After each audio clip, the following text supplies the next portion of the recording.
Hi all, this is Priyansh Agrawal. So today we are going to do NSCJ's previous year questions or PYQs of the topic cell. Must remember that in this video I am not going to cover the NSCJ's PYQs of cell division, only cell. Let's start. First question is from year 2013. Answer key is given at the back end only. मैं अभी केवल discuss करूँगा. You can see the answers later on, but मैं answers तो अभी बताऊँगा 20 से ही. If brain is controlling unit of an organism, then at cellular level, which cell organelles can be comparable brain?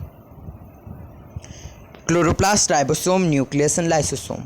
तो पता होगा आपको कि एक ऑर्गेनिज्म में ब्रेन जो है उसकी सारी एक्टिविटीज़ को कंट्रोल करता है. आपके सेल में जितने भी ऑर्गेनल्स पड़े हैं उनमें केवल एक ही ऐसा ऑर्गेनल है जो हमारे सारे एक्टिविटीज़ को कंट्रोल करता है, that is nucleus. Answer is obviously right, nucleus. Option number C. Second is from year 2014. Most of the cellular RNA synthesized and stored respectively in cytoplasm, ribosome, nucleus, ribosomes. मतलब ये 3-4 चीज़ आपने पढ़ा हो, मैंने बताया होगा. RNA, सेल्यूलर RNA जो है हमेशा न्यूक्लियस के अंदर जो न्यूक्लियोलस होता है उसमें सिंथेसाइज किया जाता है. और RNA that is ribonucleic acid, ये राइबोसोम्स में स्टोर होता है. तो answer is synthesised in nucleus and stored in ribosomes, option number D. Then is the third question from the year 2014 again. In the cells of oil seeds, which of the cell organelles have to be more active? कि एक oil seeds के जो cells होते हैं उनमें किस organelle को सबसे ज़्यादा एक्टिव रहना पड़ता है? Answer is mitochondria, rough endoplasmic reticulum, smooth endoplasmic reticulum and nucleoli.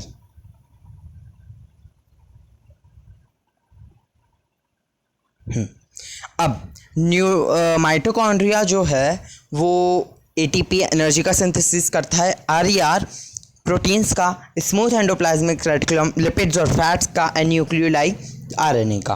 अब ऑयल सीड्स में फैट होता है, लिपिड्स होते हैं, तो डायरेक्ट आंसर होगा इसका smooth endoplasmic reticulum, because it is the one organelle which synthesises lipids और oils. So answer is C.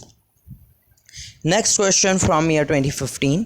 Mitochondrial equivalent in prokaryotic bacterial cell is ribosomes, thylakoid, cytoplasmic plasma membrane, cyanosomes. Answer is the cytoplasmic plasma membrane, क्योंकि एक जो prokaryotic cell होती है उसमें mitochondria की जो भी काम हमें चाहिए होते हैं यहाँ वो साइटोप्लाज्म की प्लाज्मा मेम्ब्रेन में ही काम हो जाते हैं सारे. उसके लिए कोई अलग से ऑर्गेनल की ज़रूरत नहीं पड़ती. Then the next question is from year 2016. थोड़ा अच्छा क्वेश्चन है as compare to these ones. When a RBC was placed in an animal cell in 3 different solutions, the following morphological observations were made under a microscope. The above 3 situations can be classified in the order of normal, swollen, shrunken.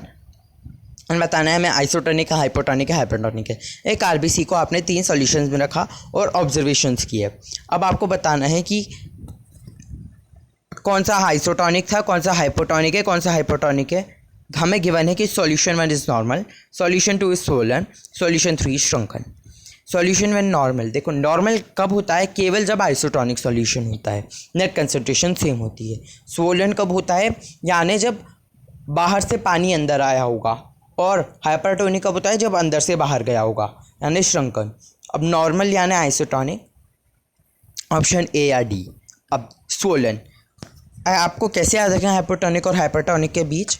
Hypo छोटा word है ना, इसका मतलब है कि surroundings बाहर कम पानी होगा, छोटा का पानी. और हाइपोटोनिक बड़ा वर्ड है, हाइपर बड़ा, ज़्यादा लेटर्स हैं इसमें, तो इसका मतलब है कि मीडियम यानी सराउंडिंग में ज़्यादा पानी होगा. मैं सराउंडिंग अकॉर्डिंग याद किया. तो हाइपोटोनिक यानी बाहर कम अंदर ज़्यादा. Swollen that is solution 2. So isotonic in solution 1, hypotonic in solution 2. फिर श्रंकन यानी बाहर ज़्यादा यानी hypertonic. Solution 3 is hypertonic. Answer is option A. Then is question number 6 from year 2014. The erythrocytes separated from human blood were mixed with certain fluids on a slide and observed under the microscope. Which of the following will be the expected results? With serum, the cells clump and coagulate. With distilled water, the cells swell and eventually burst. With seawater, the cell undergo no apparent change. With tap water, cells shrink and appear cremated. देखो, erythrocytes में कम पानी होता है और distilled water में जब आप erythrocytes को रखोगे आरबीसीज को, तो पानी अंदर चला जाएगा, तो आरबीसीज फूल जाएंगी, स्वेल होंगी और इतनी ज़्यादा स्वेल हो जाएंगी कि वो बर्स्ट कर जाएंगी. इसलिए answer will be option C. Then is question number 7.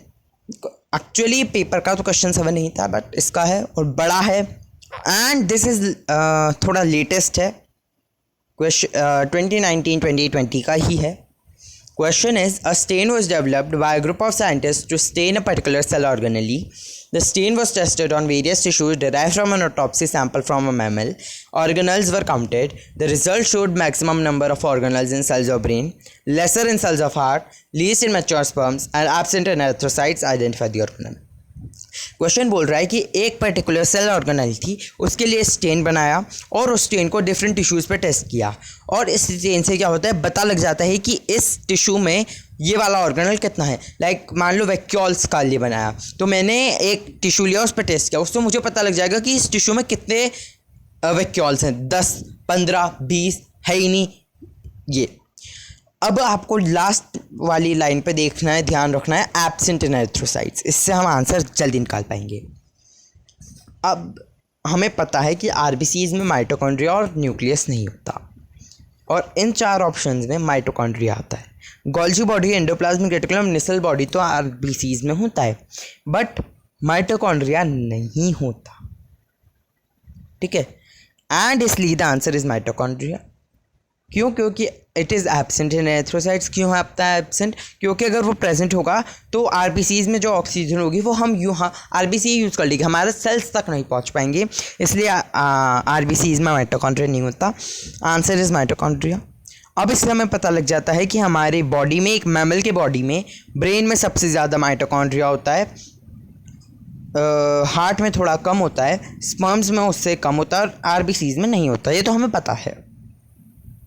अगर आपको नहीं पता था कि आरबीसीज में माइटोकॉन्ड्रिया नहीं होता है, then please do study mitochondria अच्छे से. अब आता है गिवन बिलो आर 4 स्टेटमेंट्स. ये भी थोड़ा लेटेस्ट है, 2019 का क्वेश्चन है. Given below are 4 statements. Identify which among these are false. Prokaryotic cells are unicellular while eukaryotic cells are multicellular. Stones are present in eukaryotes and absent in prokaryotes. Nucleoid contains genetic material in prokaryotes and eukaryotes. Prokaryotic flagellum is composed of flagellin while eukaryotic is composed of tubulin. देखो, बोल रहा है अब unicellular में सारे prokaryotic cells unicellular होते हैं, ये तो ठीक है, बट सारे यूकैरियोटिक सेल्स मल्टीसेल्युलर नहीं होते. कुछ सेल्स होते हैं जो यूनिसेल्युलर होते हैं, like protist. Protistas are eukaryotic cells as well as they are unicellular. इसलिए option 1 is first statement is wrong or false. Second is true because eukaryotic cell के DNA में हिस्टोन होता है, बट प्रोकैरियोटिक सेल के DNA में histone नहीं होता, वो नेक्ड होते हैं. आपने प्रोकैरियोट्स में अगर ये पढ़ा है तो गुड एंड वेल, नहीं पढ़ा दोबारा स्टडी कीजिए. Third is nucleoid contains genetic information in prokaryotes eukaryotes. गलत. प्रोकैरियोट्स में तो ठीक है न्यूक्लियोइड करता है, बट यूकैरियोट्स में it is present in nucleolus. इसलिए option third statement is also false. Fourth is prokaryotic flagellum is compose of flagellin while eukaryotic is compose of tubulin. ये सही है. फ्लैजिलम प्रोकैरियोट्स का तो फ्लैजिलिन से बना होता है. यूकैरियोटिक का it is made of microtubules and microtubules are made of tubulin. So 1 and 3 गलत हैं, 2 and 4 सही है, and the answer is D 1 and 3, क्योंकि हमें गलत आंसर बताने था. अब है question 9. A student recorded data for 5 types of cells as given. Identify the cells. अब देखो 5 सेल्स दिए और कुछ करेक्टर्स पे उसने बताया कि कौन सा इसमें है कौन सा नहीं है. प्लस का मतलब वो इसमें है, माइनस का मतलब नहीं है. हमें बताना है कि वो कौन से टाइप के सेल हैं. सो सेल वॉल, अब देखो आप, पी में सेल वॉल है, प्लाज्मा मेम्ब्रेन, आरएनए और वैक्यूल्स है, एंड ये प्लांट तो नहीं हो सकता, इसलिए ऑप्शन डी नहीं होगा, क्योंकि प्लांट्स में माइटोकॉन्ड्रिया, न्यूक्लियस वगैरह भी होता है, इसलिए option D is not the correct answer. फिर हम क्वेश्चन क्यू पे मूव करते हैं। इसमें सेंट्रियोल्स के अलावा सब कुछ है, और यही तो हमारे प्लांट्स की खासियत है, उसमें सेंट्रियोल्स नहीं होते लेकिन हर चीज़ होती है, इसलिए क्यू का आंसर है प्लांट। आर में केवल आरएनए, डीएनए और माइटोकॉन्ड्रिया है, उसमें ना न्यूक्लियस, ना प्लाज्मा मेम्ब्रेन, ना वैक्यूल्स और न सेल वॉल, न सेंट्रोप्लील्स, न क्लोरोप्लास्ट, और ऐसा बैक्टीरिया में नहीं होता, ऐसा केवल वायरस में होता है। तो इसलिए आंसर इज आइदर ए और बी, क्योंकि सी भी कैंसिल। अब इसमें सेल वॉल और क्लोरोप्लास्ट नहीं है, बाकी सारी चीज़ें हैं, और ये हमारे एनिमल्स में होता है। अब टी में क्या है, सेंट्रियोल्स और क्लोरोप्लास्ट नहीं है, सेंट्रियोल्स नहीं है तो ये एनिमल तो हो ही नहीं सकता, एनिमल तो कतई नहीं हो सकता, कतई नहीं, कोई चांस नहीं है, तो टी इज़ नॉट एनिमल, तो बी ऑप्शन भी कैंसिल। ए ऑप्शन ही बचता है जो सेटिस्फाई करता है कि T fungus, S is animal, R is virus, Q is plant, P is bacteria. Answer is A. देखो, अगर आपको केवल प्लांट और एनिमल के बारे में पता है ना, तो आप इजीली ये ना इसको टिक कर सकते हो, भले आपको बैक्टीरिया, वायरस, फंगस के बारे में नहीं पता होना चाहिए, लेकिन अगर आपको केवल प्लांट और एनिमल के बारे में पता है तो भी ये इजी क्वेश्चन है आपके लिए, क्योंकि आपको बस एलिमिनेट करते जाना है ध्यान से देखकर। Then the next question from year 2018, intracellular organelle that is responsible for the formation of acrosomal vesicle. आपको पता होना चाहिए, आपने गोल्जी बॉडी में पढ़ा होगा कि Golgi bodies are responsible for the formation of acrosomes और acrosomal vesicle, so the answer is B, Golgi apparatus। ठीक है, question number 11 from the year 2017, which amongst the following are not plastids. ये देखने से पहले हमें याद करना पड़ेगा प्लास्टिड कौन से होते हैं, क्या होते हैं। प्लास्टिड्स आर, देखो कौन कौन से होते हैं plastids, chloroplast, chromoplast, then leucoplast, amyloplast and aleuroplast. So options में गिवन है ल्यूको, क्रोमो, अमाइलो, टोनो। अब मैंने अभी बताया तो क्रोमो भी है, अमाइलो भी है और ल्यूको भी है, टोनो नहीं था। Answer is D, tonoplast, they are not plastids. Question 12 is identify the correct order of sequence from exterior to interior, cell to nucleus, ये क्वेश्चन 2013 का है। देखो ऑब्वियसली इनमें जो आपको दिख रहे हैं ये 5 चीज़ें, इनमें से कोई भी सेल के बाहर नहीं होता, सब सेल के अंदर है, तो आफ्टर सबसे एक्सटीरियर में तो आएगा सेल, इसका मतलब सेल, तो ऑप्शन भी हटाओ दो। सेल में अब न्यूक्लियस, ये बाकी चीज़ें क्रोमोसोम, डीएनए, प्रोटीन, ये सब न्यूक्लियस के अंदर होता है, इसलिए ऑप्शन इसलिए आएगा सेल के बाद न्यूक्लियस। अब आपको पता होना चाहिए कि डीएनए जो है क्रोमोसोम्स के अंदर प्रेजेंट होते हैं, ना कि डीएनए क्रोमोसोम, ना कि क्रोमोसोम डीएनए के अंदर। जो क्रोमोसोम्स होते हैं उनके अंदर डीएनए प्रेजेंट होता है, और डीएनए के अंदर प्रोटीन्स होते हैं, ठीक है, वो प्रोटीन के चेंज होते हैं। तो answer is A, cell, then nucleus, then chromosomes, then DNA and then proteins. Then his question number 13 from 2008, बहुत मतलब जो बच्चे इस साल देने के लिए एलिजिबल है ना, हाफ ऑफ द स्टूडेंट्स, उनके बर्थ ईयर का क्वेश्चन है कि when a cell is fully turgid which of the following will be zero, turgor pressure, wall pressure, suction pressure, osmotic pressure. इसको मैं थोड़ा सा अच्छा डिस्कस कर देता हूँ। मैंने VCST में भी इसके ऊपर एक क्वेश्चन दिया था, अगर आपने कभी देखा हो तो। When cell is fully turgid, यानी जब वो फूल चुका होता है, यानी एक हाइपोटोनिक सॉल्यूशन, मतलब हाइपोटोनिक सॉल्यूशन वाला केस होता है। अब देखना 4 चीज़ें हैं, एक सेल या फुल्ली टर्जिड है, तो लाइक आपने एक बलून लिया, लेट से हमने बलून लिया, उसको मैं पानी भर दिया और फूल आप पूरा एकदम से भर दिया, अब बर्स्ट हो जाएगा और पानी भरेंगे, तो इतनी कंडीशन आ गई है। तो अब वो पानी जो बलून पे फोर्स प्रेशर लगाता है, that is called turgor pressure. Balloon पानी पे जो प्रेशर लगाएगा वो होता है वॉल प्रेशर, और बाहर पानी कम है, अंदर पानी ज़्यादा है, तो बाहर हो गया हाइपरटोनिक। तो हाइपरटोनिक सॉल्यूशन जब हमारे हाइपोटोनिक पे प्रेशर मारता है, that is called osmotic pressure. ठीक है, टर्जर, वॉल और ऑस्मोटिक बता दिया। सक्शन प्रेशर आखिर होता है, इसको बोलते हैं डिफ्यूजन प्रेशर डेफिसिट, हाइपरटोनिक से रिलेटेड होता है। अब होता क्या है कि टर्जर प्रेशर और सक्शन प्रेशर का sum gives us the osmotic pressure. ठीक है, अब एक फुली टर्जिड सेल में टर्जिड प्रेशर तो कहीं से भी हमारा ज़ीरो नहीं होगा ना, क्योंकि फुली टर्जिड है, यानी ऑब्वियसली वो कुछ ना कुछ फोर्स तो लगाएगी। और वॉल प्रेशर, वॉल भी कुछ ना कुछ प्रेशर तो मारेगी, कुछ प्रेशर तो लगाएगी, तो वो भी ज़ीरो नहीं हो सकता। एंड ऑस्मोटिक प्रेशर, बाहर का सराउंडिंग भी प्रेशर लगाएगा, ऑब्वियसली है, जब फुली टर्जिड सेल है तो वहाँ ऑस्मोटिक भी ज़ीरो नहीं होता। Answer is suction pressure. और एक और चीज़, ये फुली टर्जिड सेल में osmotic pressure equal turgor pressure, ये याद रखना। अब मैंने बोला S P plus T P equals O P, S P equals O P minus T P, and when O P and T P are equal तो S P will be zero. Answer is zero, कि एक cell जब fully turgid होती है तो suction pressure zero होता है। Next is question 14, which of these is not produced by endoplasmic reticulum. देखो, एंडोप्लाज्मिक रेटिकुलम SCR और RER, smooth endoplasmic reticulum produces lipids and steroids, rough endoplasmic reticulum produces proteins. तो A और B तो हट गया। Monosaccharides और hormones, hormones क्या होते हैं? प्रोटीनेशियस कंपाउंड्स होते हैं, प्रोटीन्स के ही कंपाउंड्स होते हैं, तो हार्मोन्स भी हटा सकते हैं। बचता है मोनोसैकेराइड्स, जिसका कोई भी कंपोनेंट हमारा एंडोप्लाज्मिक रेटिकुलम प्रोड्यूस नहीं करता, इसलिए आंसर होगा monosaccharides. Then is question 15 from the year 2015. Genetic material in plants occurs in which of the following cell organelles? Nucleus, nucleus chloroplast, nucleus chloroplast and mitochondria, chloroplast and mitochondria.